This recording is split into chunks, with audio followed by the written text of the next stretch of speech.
Spiritual ego. Do you ever find yourself as a spiritual person judging other quote unquote spiritual people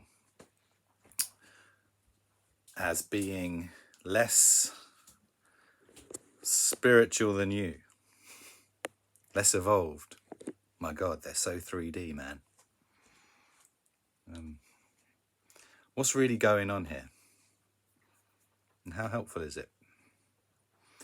Well, it's all just a part of the process, really. It's a part of the growth process, and I've done it myself in the past. I'll admit to that. I don't do it anymore, but really, it's like Carl Jung said, perception is projection. So if I'm judging and assuming to understand and know somebody else's spiritual journey, and I am telling myself that they are not as evolved as me, or I'm more spiritual than they are. My vibe is higher than theirs. What I'm really doing is I'm projecting some unconscious insecurity of mine onto them through the lens of spirituality.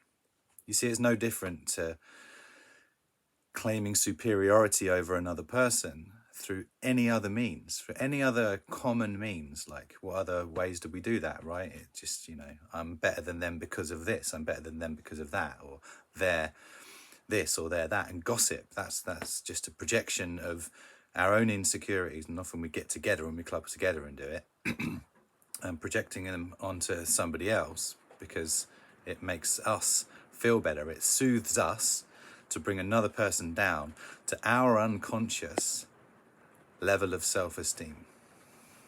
So that's what's going on, just through the vehicle of spirituality. That's just the context.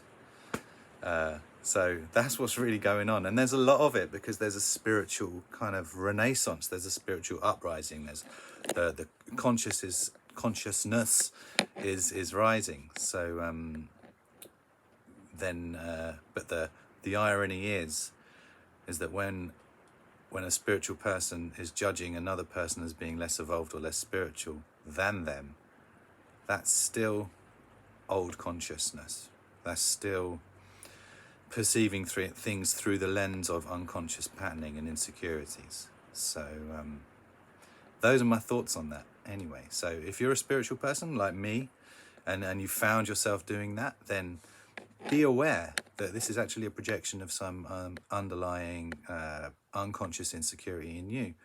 And as a spiritual person, you're going to want to work on that, right? So just have to get really real with yourself and say, okay, I'm doing that. I'm thinking of that person, or I'm perceiving that person as being less evolved or less spiritual, or with a lower vibe, or they're 3D and I'm 5D and all that stuff. Like, actually, it's just a projection. So turn that around and look back inside. Underneath that, what's the insecurity that I'm projecting out onto them? Because they're just a mirror, and you should know that.